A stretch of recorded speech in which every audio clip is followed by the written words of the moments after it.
दोस्तों स्टडी 91 के YouTube channel में आप सभी का बहुत बहुत स्वागत है। दोस्तों आज आप सभी के समक्ष मैं लेकर हाजिर हूँ यूपी पुलिस की क्लास को लेकर के, जिसमें हिंदी विषय में हम चर्चा करने वाले हैं विलोम शब्द के बारे में। जी हाँ दोस्तों, विलोम शब्द के जो सवाल होंगे दोस्तों ये कूट स्पेशल सवाल होंगे। ठीक है दोस्तों, मुझे लगा कि यूट्यूब पर पढ़ते पढ़ते आप काफ़ी बोर हो गए, तो ऐसे में मुझे लगा क्यों ना कूट स्पेशल सवाल कराया जाए। कूट क्या है सर? अरे कूट मिलाने के लिए आता मैच द फॉलोइंग, और ऐसे खतरनाक खतरनाक क्वेश्चन मैं आपसे मैच कराने वाला हूँ ना, जबरदस्ती। ठीक है सर, हमने परीक्षा में कभी विलोम शब्द का कूट तो देखा नहीं। अरे तो स्टडी 91 है भैया, नई नई चीजें देते रहता है, आप सवालों को देखिए तो सही। इससे क्या होगा, आपकी और ज्यादा तैयार होगी। तो 50 सवाल दोस्तों मैं दे रहा हूं आपको, कॉपी कलम लेके बैठिए और उम्मीद है कि आप 50 में 45-48 के आसपास पा जाएंगे। ठीक है, आज सवाल जो दोस्तों काफी ज्यादा रिपीटेड हैं, परीक्षा में आए हुए सवाल हैं और नए पैटर्न पे आधार पर हल करना, तो आराम से आप कर सकते हैं। लेकिन जो इसका दूसरा पार्ट होगा दोस्तों, कूट वाले सवाल में क्या है कि मैं आपको दो दो चीजें कवर करा रहा हूं, और वो जो दूसरा पार्ट होगा वो अपने आप में टफ लेवल का होगा। तो आज तो आसान वाला है, लेकिन जो दूसरा पार्ट है आपकी हालत में खराब दूंगा। अगर आज आप 48 पाते हैं तो कल की क्लास में 4.8 नंबर आपको मिलेगा। ठीक है, देखिएगा आप करके देखिएगा किस तरह के सवाल आपको दूंगा, एकदम नए नए सवाल, एकदम डिफरेंट सवाल, और वो ऐसे सवाल होंगे जो शायद आपको किताबों में जल्दी नहीं मिलेंगे। ठीक है, तो ऐसे सवालों की प्रैक्टिस होगी। पहले आज का वीडियो देख लीजिए, फिर कल का कल देखा जाएगा। ठीक है, तो आइए आप साथ में जुड़े रहिए। तो ध्यान दीजिएगा दोस्तों, याद रखेंगे दोस्तों, स्टडी 91 के प्लेटफॉर्म से कई सारे विषय के लिए फाउंडेशन बैच लॉन्च हुए हैं। उसी में दोस्तों हिंदी का फाउंडेशन बैच भी है, जिसे आप परचेज कर सकते हैं हमारे वेबसाइट एप्लीकेशन के माध्यम से। तो हमारा हेल्पलाइन नंबर है, इस पर कॉल करके आप जानकारी प्राप्त कर सकते हैं। ठीक है, चलिए स्टार्ट करते हैं। यहाँ पर जो सवाल दिया जा रहा है बहुत ध्यान से आपको समझना है, और कुछ ज़्यादा कुछ नहीं करना दोस्तों, सिर्फ और सिर्फ हमें यहाँ क्या करना है, कूट का मिलान करना कि भाई किस चीज़ का विलोम कौन सा शब्द होता है। सवाल देता है नैसर्गिक, क्या देता है दोस्तों? नैसर्गिक। नैसर्गिक का विलोम दोस्तों क्या होता है? देखिए बच्चे नहीं जानते, नैसर्गिक को प्राकृतिक भी कहा जाता है। क्या कहा जाता है दोस्तों? नैसर्गिक को प्राकृतिक भी कहा जाता है। प्राकृतिक मतलब जिसे प्रकृति ने बनाया। ठीक है, जैसे मानव हो गया, या फिर वृक्ष हो गए, नदियां हो गई, पहाड़ हो गए, इसको प्रकृति द्वारा बनाया गया है, इसलिए इसे हम नैसर्गिक या प्राकृतिक कह सकते हैं। इसका विलोम क्या होता है? इसका उल्टा होता है कृत्रिम। क्या होता है दोस्तों? कृत्रिम। कृत्रिम मतलब जिसे मानव ने बनाया। ठीक है, मानव निर्मित क्या कह सकते हैं कृत्रिम को? हम यहाँ कृत्रिम को कह सकते हैं मानव निर्मित। इस तरह से दोस्तों यहाँ पर आपका क्या जवाब हो जाएगा, ये मैच करा लिया। ऐसे ही सवाल दे रहा है साहसी। साहसी का विलोम क्या हो जाता है दोस्तों? तो याद रखिएगा, साहसी का विलोम होता है भीरू। क्या होता है दोस्तों? जो साहसी होता है, वैसे साहसी का विलोम क्या कर सकते हैं? कायर भी कर सकते हैं। लेकिन उसके अलावा दोस्तों साहसी का भीरू भी होता है, यह भी आप याद रखिएगा। शानदार सवाल है। आगे लिख रहा है संकीर्ण। जैसे लोग कहते हैं बड़ी संकीर्ण विचारधारा के व्यक्ति हैं। ठीक है, संकीर्ण मतलब बधे हुए विचारधारा का, तो संकीर्ण का क्या हो जाएगा दोस्तों? खुली विचारधारा मतलब विस्तीर्ण हो जाएगा यहाँ पर। ठीक है, तो इसका मैचिंग आपने यहाँ करा लिया। अस्थावर का विलोम क्या होता है? तो अस्थावर का विलोम जंगम होता है। क्या होता है दोस्तों? अस्थावर का जंगम होता है। और सौम्य का क्या हो जाता है? उग्र हो जाता है। सौम्य मतलब जो कोमल स्वभाव का है। ठीक है, उग्र मतलब जो उग्र स्वभाव का है। ठीक है, तो यहाँ पर दोस्तों सौम्य का एक अर्थ हम यहाँ पे उदार भी लगा सकते हैं। क्या कर सकते हैं? उदार। ठीक है, तो अगर उदार का पूछता तो भी हम क्या कर सकते थे? उग्र यहां पर कर सकते थे। तो ये दोस्तों इसी तरह से मैचिंग करा लिया। ठीक है, तो ये होता है कूट के सवाल। यहां पर दोस्तों आपको करना क्या, अपने साथ कॉपी कलम लेके बैठिए, आगे के सवालों को आप प्रैक्टिस करना शुरू करिए कि किसका विलोम क्या हो सकता है। जैसे आपसे कहा गया कि आप किसी विषय पर संक्षेप में टिप्पणी कीजिए, मतलब कम शब्दों में आपको टिप्पणी करने की बात की जाए, तो इसका विलोम क्या हो जाएगा? यानी विस्तार हो जाएगा। क्या हो जाएगा? संक्षेप का उल्टा क्या हो जाता है? विस्तार हो जाता है। याद रखेगा। दूसरा याद रखेगा शुष्क। शुष्क तो आप जानते दोस्तों, शुष्क का मतलब क्या होता है? शुष्क का तात्पर्य है सूखा हुआ। ठीक है, या जैसे एक होता है शुष्क और एक होता है आर्द्र। ठीक है, आर्द्र में क्या होता है? गीला होता है, शुष्क में सूखा होता है। अच्छा, इसका क्या हो जाएगा? तो याद रखेगा आर्द्र कर लीजिएगा। आर्द्र, जब मौसम में कभी आर्द्रता होती है, नमी होती है, तो क्या होता है? ये शरीरों पर दोस्तों पसीने होते हैं, या फिर हर जगह चिपचिपा सा लगता है, तो आर्द्रता होती है, नमी होती है। ठीक है, इसका विलोम क्या हो जाएगा? शुष्क यानी सूखा हुआ। ठीक है, इसी तरह से उन्मुख का क्या हो जाएगा? तो उन्मुख का विलोम हो जाता है विमुख। उन्मुख का क्या हो जाता है? विमुख हो जाता है। वन्य का क्या हो जाता है दोस्तों? बहुत शानदार सवाल है वन्य, इस पर स्टार लगाएगा दोस्तों, बहुत जबरदस्त सवाल है। ऐसा सवाल जिसका विलोम आप नहीं जानते, हो सकता है आपने पढ़ा भी ना हो। ठीक है, 100 में से 99% लोग दोस्तों इसको नहीं जानते हैं, याद रखेंगे। ठीक है, इसी तरह से श्लाघा। श्लाघा की वर्तनी शुद्धि करिए दोस्तों, ये गलत लिखा हुआ है। श्लाघा कैसे लिखा जाएगा? इस तरह लिखा जाएगा, बड़ा स रहेगा। तो श्लाघा का क्या हो जाता है दोस्तों? निंदा हो जाता है। ठीक है, निंदा। याद रखिएगा, श्लाघा का क्या हो जाता है? निंदा। ठीक है, तो याद रखेंगे श्लाघा का अर्थ क्या होता है दोस्तों? तो श्लाघा को स्तुति कहते हैं। क्या कहते हैं दोस्तों? स्तुति कहते हैं। और स्तुति का विलोम भी क्या हो सकता है? निंदा हो सकता है। ठीक है, तो इसको याद रखेंगे। इसी तरह से वंद्य का भी निंद्य होता है। ठीक है, वंद्य आप पढ़ेंगे दोस्तों, तो एक शब्द आता है वंद्य, वंद्य शब्द होता है, और वंद्य का क्या हो जाता है दोस्तों?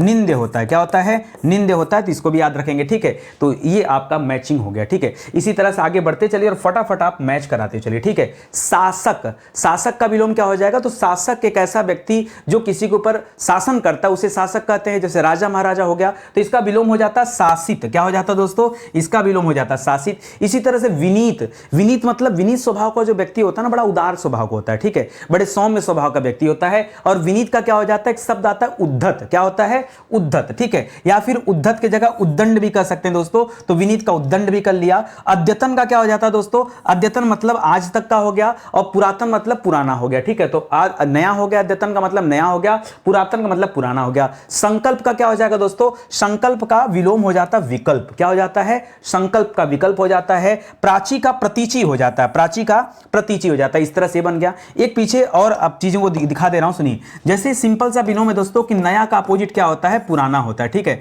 नया का अपोजिट क्या होता है? पुराना। लेकिन इतना आसान आपसे तो पूछता नहीं है। आपसे क्या पूछता है? जैसे पूछता नवीन का, ठीक है। नवीन का क्या हो जाएगा? तो नवीन का क्या हो जाएगा? प्राचीन हो जाएगा, प्राचीन हो जाएगा, ठीक है। या प्राचीन का दोस्तों अर्वाचीन भी हो जाता है। प्राचीन का क्या हो जाता है? विलोम जो होता है ये अर्वाचीन भी हो जाता है, ठीक है, अर्वाचीन भी हो जाता है। इस तरह से एक एक को आप याद रखेंगे। इसी तरह से यहां पर अद्यतन का पुरातन लिख रहा है ना, अद्यतन का क्या दे रहा है दोस्तों? पुरातन दे रहा है। और आपको बताऊं नूतन का भी पुरातन होता है, ठीक है। नूतन का अपोजिट भी क्या आ जाता है? तो नूतन का जो अपोजिट आता है वहां भी क्या होता है दोस्तों? वहां भी पुरातन आता है, ठीक है। तो यहां पर लिखेगा अद्यतन का पुरातन हो जाएगा। इसके अलावा और भी किसका होता है? तो याद रखेगा नूतन का भी अपोजिट क्या होता है? नूतन मतलब नया और अद्यतन मतलब नया, ठीक है। इस तरह से नूतन और अद्यतन ये दोनों का जो अपोजिट मीनिंग होगा वो क्या होगा? पुरातन हो जाएगा। तो इसको भी याद रखेगा, ठीक है। बहुत आराम से प्रैक्टिस करिए, सब हो जाएगा, ठीक है। डिफिकल्ट बिल्कुल नहीं है, लेकिन उसके लिए आपको प्रैक्टिस करना पड़ेगा, ठीक है। अगला सवाल लिख रहा है खंडन। खंडन का क्या हो जाता है? एक तरीका और आपको विलोम का मैं बता दूं, आप ना हमेशा अंतिम का मैच कराया करिए। जैसे यहां पर डन लिख रहा है ना, देखो यहां भी डन मिल रहा है, यानी इसका विलोम यही बनने वाला, ठीक है। तो अगर इस तरह से आपने लेके चलेंगे ना तो एक होता है परीक्षा में तुक्का मारने वाला काम, ठीक है। तो इस तरह से दोस्तों आप तुक्का भी अपना सही कर सकते हैं कि विलोम शब्द में बिना पढ़े तुक्का कैसे मारा जाए, ये भी ध्यान दीजिए। जैसे गरिमा लिखा है, ठीक है, तो गरिमा में आप देखिए यहां पर मां नजर आ रहा है और यहां लघिमा में मां नजर आ रहा है, तो निश्चित रूप से गरिमा का विलोम क्या हो जाएगा? लघिमा हो जाएगा। पाश्चात्य का क्या हो जाता है दोस्तों? यहां भी त्य है और यहां भी त्य है। पाश्चात्य का क्या हो जाता है? पौरात्य हो जाता है। नूतन का पुरातन हो जाएगा। देखिए यहां पर तन मैच कर रहा है और यहां भी तन मैच कर रहा है, पुरातन हो जाएगा। प्राचीन का क्या हो जाएगा दोस्तों? यहां भी चीन आ रहा है, यहां भी चीन आ रहा है, तो अर्वाचीन हो जाएगा, ठीक है। इस तरह से दोस्तों कर लिया आपने, ठीक है। तो कभी कभी दोस्तों तुक्का भी सही हो सकता है, लेकिन जो मेथड मैं बताऊंगा उस मेथड को फॉलो करेंगे तब। और हर क्वेश्चन में तुक्का मत मारिएगा, ठीक है, क्योंकि जरूरी नहीं है कि हर बार आपको मिले। जैसे मान लीजिए एक एग्जांपल देता हूं, मान लीजिए सवाल आ गया मूक। क्या आ गया? सवाल आ गया मूक और पूछा मूक का विलोम क्या होता है? तो मूक मतलब जो न बोल सकता हो, तो मूक का विलोम हो जाता है वाचाल। अब क्या करेंगे आप बताइए? अब क्या करेंगे? ठीक है, तो यहां पे तो अपोजिट वाली मीनिंग काम नहीं करेंगे, इसलिए उसको ध्यान दीजिएगा कि कहां हमें क्या करना है, उसी हिसाब से आप उत्तर अपना चूज करेंगे, ठीक है। आगे बढ़े दोस्तों, अगला सवाल देखिए, लिख रहा है वेष्टि। वेष्टि का क्या हो जाएगा? तो बड़ा आसान है। वेष्टि का भी देखिए यहां पर टी लिख रहा है, यहां पर भी मिल रहा है, तो वेष्टि का समष्टि कर लिया। इसी तरह से अध, अध माने होता है नीचे। अध का तात्पर्य क्या होता है दोस्तों? नीचे होता है, तो नीचे का ऊर्ध्व हो जाएगा। ऊर्ध्व मतलब ऊपर हो जाता है, ठीक है। तो यहां पर आपने मैच कराया तो ये वाले के साथ मैच हो गया। अनिवार्य मतलब जो काम अनिवार्य है, जिसको टाला नहीं जा सकता, तो क्या हो जाएगा? वैकल्पिक हो सकता है या फिर ऐच्छिक हो सकता है, ठीक है। याद रखेंगे, ऐच्छिक भी हो सकता है या यहां पर क्या हो सकता है दोस्तों? वैकल्पिक भी इसका जवाब हो सकता है। तो देखिएगा परीक्षा में वैकल्पिक दे रहा है या फिर ऐच्छिक। ऐच्छिक मतलब अपनी इच्छा पर, ठीक है, इस तरह से हो जाएगा। आकुंचन का क्या हो जाता है? तो आकुंचन मतलब वही, जैसे संकुचन होता है वैसे आकुंचन होता है, तो आकुंचन का प्रसारण हो जाएगा। पीछे दोस्तों हम लोगों ने क्या पढ़ा था? पीछे हम लोगों ने संकुचन पढ़ा था, ठीक है, संकुचन, ठीक है। संकुचन का हम लोगों ने क्या पढ़ा था दोस्तों? संकुचन का विस्तीर्ण पढ़ा था, ठीक है, विस्तीर्ण या बड़ा, ठीक है, ठीक है। यहां संकीर्ण का भी विस्तीर्ण हो जाता है, ठीक है, तो ये भी याद रखेंगे, ये हो जाता है, ठीक है। तो उसी तरह से यहां पर आकुंचन का क्या हो जाएगा? आकुंचन का प्रसारण हो जाएगा। अनुग्रह का क्या हो जाता है दोस्तों? तो अनुग्रह का विग्रह होता है। ये बड़ा अच्छा सवाल है, ये आकुंचन वाला और ये अनुग्रह वाला, क्योंकि बच्चे यहां बहुत कंफ्यूज होते हैं और ऐसे में गलत जवाब देते हैं, तो जरा इसको भी आप मैच करा लीजिएगा, ठीक है। मैचिंग हो रही है। सवाल अगर 50 सवाल आज मैं करा रहा हूं ना, तो 50 में से केयर करिएगा कि आपने कितना सही जवाब दिया, ठीक है। ये देखते आपको चलना है। ध्यान दीजिएगा, स्टडी 91 के प्लेटफॉर्म से कई सारे विषय के लिए किताबें लॉन्च की गई हैं। और एक बात तो आप याद रखिए कि जो इंसान यूट्यूब पर इतनी अच्छी क्लास दे सकता है, इतना बेहतर कंटेंट दे सकता है, वो इंसान अपनी किताबों में भी अच्छा ही काम किया होगा, ये आपको मानना पड़ेगा, ठीक है। और किताबें हर एक विषय के लिए और अलग अलग परीक्षाओं के लिए दोस्तों हम लोग बना रहे हैं। और धीरे धीरे दोस्तों ये तो इतनी किताब है जो सैंपल के तौर पर दिखाया जा रहा है, आप वेबसाइट या एप्लीकेशन पर आकर और भी किताबें देख सकते हैं। और हिंदी की किताब तो दोस्तों आपके पास होनी ही चाहिए, ठीक है। ये हिंदी अगर नहीं है तो फिर प्रैक्टिस कैसे करोगे? नितिन सर आपको क्या पढ़ा रहे हैं और उसकी प्रैक्टिस किया जाए? भाई बिना प्रैक्टिस के ये कैसे पता चलेगा कि मास्टर बहुत टैलेंटेड है? भाई पढ़ाने वाले मार्केट में हजारों लोग हैं, ठीक है, पढ़ाना बड़ी बात नहीं है, लेकिन पढ़ाने के बाद आपके अंदर कितना बदलाव हुआ, आप कितने प्रश्न सही कर पा रहे हैं, ये तो जब क्वेश्चन आंसर हल करेंगे तब दूध का दूध पानी का पानी होगा कि कौन सा टीचर अच्छा और कौन सा टीचर बुरा है, ठीक है। टीचर बुरे होते नहीं है, टीचर सब अच्छे होते हैं, बस पढ़ाने की अपनी अपनी कला होती है। किसी की बात ज्यादा समझ में आती है, किसी की बात कम समझ में आती है। तो मैटर ये करता है कि कौन ज्यादा बेहतर ढंग से आपको चीजें याद करवा पाता है, ठीक है। ये हमारा हेल्पलाइन नंबर है, इस पर कॉल करके आप अगर कोई किताब या कोई कोर्स परचेज करना चाहते हैं तो आप जुड़ करके परचेज कर सकते हैं, ठीक है। आइए आगे बढ़ते हैं, अगला सवाल देखते हैं। अगला लिख रहा है संपत्ति। संपत्ति का विलोम क्या होता है दोस्तों? तो संपत्ति का विलोम होता है विपत्ति। ढूंढ के लगाइए, यहां पर पत्ती भी मिल रहा है, यहां भी पत्ती भी मिल रहा है, तो क्या करेंगे, यहां विपत्ति कर लीजिएगा। उपत्यका, आपने पढ़ा होगा दोस्तों, पर्वत के पास की उथली हुई भूमि और समतल भूमि जिसको उपत्यका और अधित्यका के नाम से जानते हैं, वो याद रखेगा। तो उपत्यका का क्या हो जाएगा, यहीं से आप त्यका और त्यका मैच करा लिए तो क्या हो जाएगा दोस्तों, ये अधित्यका हो जाएगा। मसृण, मसृण का विलोम क्या होता है, रूक्ष होता है। क्या होता है दोस्तों, मसृण का विलोम क्या होता है, रूक्ष होता है। उन्मूलन को याद रखिएगा, देखिए दो शब्द होते हैं, एक उन्मूलन शब्द है, एक उन्मीलन शब्द है। तो उन्मूलन का मतलब होता है जड़ से समाप्त कर देना। तो किसी चीज को जड़ से समाप्त करने का अगर बात हो रही तो उसका विलोम क्या हो जाएगा, रोपना, यानी उसको पैदा करना, ठीक है। तो इसका क्या हो जाएगा, उन्मूलन का रोपण हो जाता है। और उन्मीलन लिखा है तो मी लगा है ना, तो यहां भी आप मी करिएगा, मिलन, तो निमीलन हो जाता है, ठीक है। इस तरह से इसको भी ध्यान दीजिएगा। यहां इन तीनों सवालों में ये बच्चे बहुत कंफ्यूज होते हैं, ठीक है। ये 3-4 सवालों में दोस्तों बच्चे बहुत कंफ्यूज होते हैं, तो इनको आप पहले से अलर्ट रहिएगा और ध्यान दीजिएगा कि क्या सही है और क्या गलत है, ठीक है। आगे बढ़िए। निषिद्ध, निषिद्ध जैसे होता है ना कि प्रवेश निषिद्ध है या निषेध है, तो दोस्तों निषिद्ध का क्या हो जाता है, याद रखेंगे, निषिद्ध का क्या हो जाएगा, विहित हो जाएगा। क्या हो जाएगा दोस्तों, निषिद्ध का विहित हो जाता है। मौलिक का क्या हो जाता है, मौलिक का अनुदित हो जाता है। मौलिक का विलोम क्या होता है, अनुदित होता है। अमित का क्या होता है, तो मित से मित मिला लीजिए, परमित हो जाएगा यहां पर, ठीक है, याद रखेंगे। वक्र का क्या हो जाता है दोस्तों, वक्र का रिजु। देखिए रिजु का मतलब होता है सीधा, ठीक है, और वक्र का क्या मतलब होता है दोस्तों, तो वक्र का मतलब होता है टेढ़ा। वक्र का मतलब क्या होता है, याद रखेंगे, वक्र का मतलब होता है टेढ़ा, ठीक है। तो इसको भी ध्यान दीजिएगा, कभी रिजु का टेढ़ा दे देता है और कभी रिजु का वक्र दे देता है, ठीक है। वैसे रिजु रेखा कहा जाता है, रिजु रेखा खींचिए तो सीधी रेखा को क्या कहते हैं दोस्तों, सीधी रेखा को क्या कहते हैं, इसको रिजु रेखा भी कहते हैं। क्या कहते हैं दोस्तों, आप अगर गणित पढ़े होंगे तो आपको पता होगा, रिजु रेखा, ठीक है। इसी तरह से ये जो वक्र रेखा होती है इसको टेढ़ी रेखा कहते हैं। वक्र रेखा को क्या कहते हैं, टेढ़ी रेखा के नाम से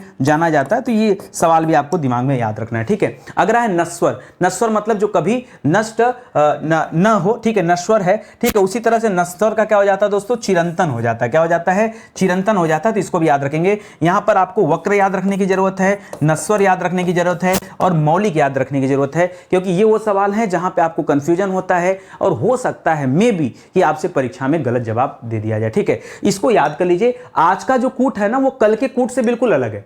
कल जो हम पढ़ेंगे दोस्तों अपडेटेड पढ़ेंगे, और जिन बच्चों को लग रहा है कि विलोम शब्द बड़ा आसान है वो कल की क्लास में मिलेंगे ना, मैं धोखे रख दूंगा, सच बता रहा हूं, एकदम ऐसा पढ़ाऊंगा, ऐसे कूट के सवाल मैंने बनाए ना, बना चुका हूं, ठीक है। और ऐसे सवाल बनाए कि आप देखेंगे तो पक्का आपको जवाब नहीं देने को मिलेगा, क्योंकि दोस्तों डिफरेंट सवाल, जरूरी नहीं कि हम वही पढ़ें जो परीक्षा में आता है। भाई हम नए नए सवालों को भी तो पढ़ेंगे, क्योंकि जो परीक्षा में आ चुका है हर बार वही परीक्षा में आए ये संभव नहीं है, ठीक है।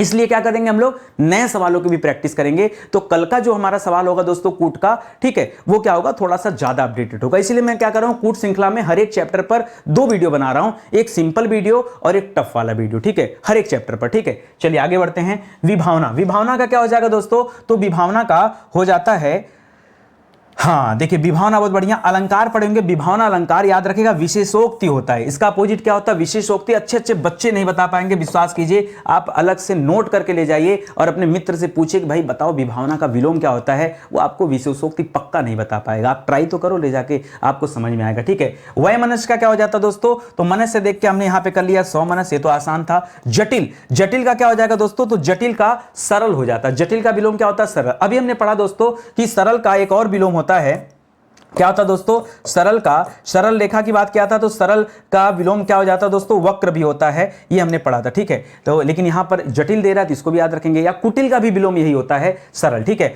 आलोक का क्या हो जाता है, आलोक माने उजाला होता है, तो आलोक का हो जाता है तिमिर, याद रखेगा। तिमिर का मतलब क्या होता है, तिमिर का तात्पर्य अंधेरा से है, और आलोक का तात्पर्य किससे दोस्तों, आलोक का तात्पर्य उजाला से है, ठीक है। इसी तरह से विभव का क्या हो जाता है, तो विभव का पराभव हो जाता है, क्या हो जाता है, विभव का अपोजिट क्या हो जाता है, पराभव हो जाता है। बड़े आसानी से आपने यहां पर मैच करा लिया, आज मैच करा लो खुशी खुशी। आज अगर आपके 50 में 50 आ गए ना, कल पक्का 50 में से 5 नंबर आपको मिलेगा। क्यों, सवाल ऐसे में बना के रखा हूं। अब देखिए कंपटीशन की भावना है, आपको लग रहा होगा, आपको तो सोचना चाहिए नितिन सर ठीक है आप लाइए क्वेश्चन, देखते हैं आप कहां से बना के लाते हैं। हम 5 नहीं, हम कल के सवालों को भी हल करके हम 50 में 50 ला के दिखाएंगे, ये भावना होनी चाहिए, ठीक है। तो जब इस तरह की भावना होगी तब आप ज्यादा बेहतर कर पाएंगे। फिलहाल आइए प्रैक्टिस करते हैं। श्लाघा, पीछे भी दोस्तों श्लाघा पढ़े थे, यहां भी हो जाएगा श्लाघा। श्लाघा का निंदा होता है, आप लोगों ने पढ़ लिया। मूक आपको बताई दिया, मूक माने कम बोलने वाला जो होता है, कम नहीं, जो नहीं बोलता उसको मूक कहते हैं, कम बोलने की बात ही नहीं है, ठीक है। तो मूक किसे कहा जाता है, जो कम बोलता है। और कम सुनने वाले को क्या कहा जाता है, बाधिर, बहरे व्यक्ति को बाधिर कहते हैं, गूंगे को मूक कहा जाता है, ठीक है। तो मूक का तात्पर्य यहां क्या दोस्तों, मूक का तात्पर्य यहां गूंगा से है, और इसका अपोजिट क्या हो जाएगा, वाचाल हो जाएगा, या फिर अधिवक्ता।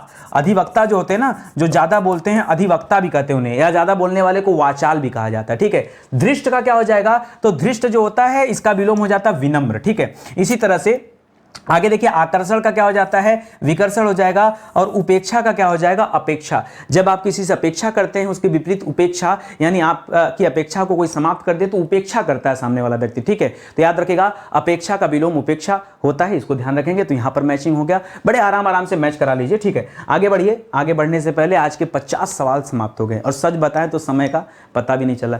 देखिए ये तो अपनी अपनी कला है ना, कि कितने कम समय में कौन कितना जल्दी आपको मैटर क्लियर करा दे रहा है, ठीक है, और याद भी करा दे रहा है। ये सभी के सभी सवाल दोस्तों क्रीम वाले सवाल है, जो छांट के मैंने लाया दोस्तों, कि जहां जो इंपॉर्टेंट है ना, केवल वो क्रीम वाले सवाल उठाए हैं। कल की जब क्लास आप अटेंड करेंगे तो वहां केवल और केवल टफ वाले सवाल मिलेंगे, ऐसे सवाल जहां आपसे जबरदस्ती का गलती हो जाए, या पता चला आपने कभी किताब में पढ़ा ही नहीं है और सही मायने में किताबों में दिया नहीं गया, ठीक है। इसलिए दोस्तों गलतियां होने की चांस ज्यादा रहते हैं। याद रखेंगे, जिन बच्चों को लगता है कि नितिन सर केवल हिस्ट्री पढ़ाते हैं ना, हिंदी पढ़ाते हैं, उनकी गलतफहमी है। याद रखेंगे, आप आइए, यहां पर एक मॉडर्न हिस्ट्री का दोस्तों मैं बैच लॉन्च किया हूं, और ये मॉडर्न हिस्ट्री देखिए, हर परीक्षा में मॉडर्न हिस्ट्री का सबसे ज्यादा सिलेबस होता है, सबसे ज्यादा प्रश्न पूछा जाता है। मैं कह रहा हूं कि अगर आप नितिन सर को या स्टडी 91 को आजमाना चाहते हैं, हमारी क्वालिटी देखना चाहते हैं, तो दोस्तों मैं आपको बताऊं, ये सिर्फ आप मॉडर्न हिस्ट्री का बैच ज्वाइन करके देखो। इसके बाद मैं आपको दोबारा नहीं कहूंगा कि आप ज्योग्राफी ले लो, आप पॉलिटी ले लो। आपका कॉल मेरे पास आएगा कि नहीं सर मुझे ज्योग्राफी चाहिए, मुझे पॉलिटी चाहिए, मुझे साइंस चाहिए, मुझे अदर एग्जाम के लिए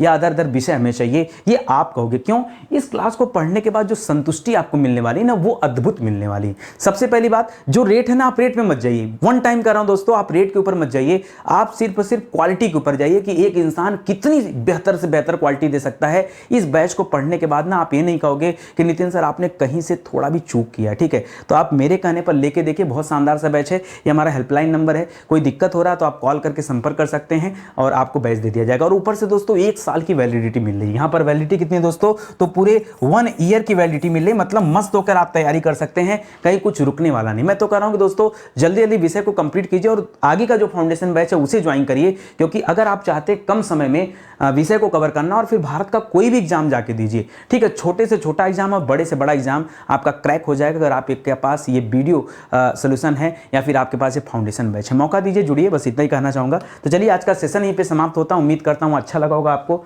समझ में भी आया होगा। और कल का सेशन जरूर देखिएगा, क्योंकि कल जो बारी आएगी वो अपने आप में टफ लेवल की बारी आएगी। तो थोड़ा सा ऐसे मुझे भी टेस्ट करने का मौका मिलेगा कि आप कितने अच्छे तरीके से तैयार हैं। जिन बच्चों को लगता है कि विलोम शब्द बड़ा आसान है, उनकी भी एक बार देखने में आएगा कि 50 में कितना नंबर मिल रहा है, ठीक है। अगर आप ज़्यादा नंबर पा रहे हो, या मैं कह दूं कि चलो 75% से ऊपर अगर आपका नंबर आ रहा है, इसका मतलब चीज़ें सही हैं। और अगर नहीं आ रहा तो मतलब चीज़ें गड़बड़ हैं। तो देखते हैं, तो कल की क्लास में ही पता चल पाएगा कि तैयारी आपकी किस लेवल पर हो पाई है, ठीक है। आज के लिए इतना ही, और यहीं पे क्लासेस समाप्त होती है। एक निवेदन आप सभी से दोस्तों कि अगर वीडियो अच्छा लगा हो तो लाइक करिएगा और कमेंट करिएगा, ठीक है। और चैनल को सब्सक्राइब नहीं किया तो कर लीजिए, क्योंकि तभी आपके पास नोटिफिकेशन जाएगा और आपको पता चल पाएगा कि कब कौन सी क्लास दी जाती है, ठीक है। तो चलिए मिलते हैं दोस्तों अगले लेक्चर में, तब तक के लिए धन्यवाद, बहुत बहुत धन्यवाद आपका। जय हिंद, जय Bharat, thank you so much.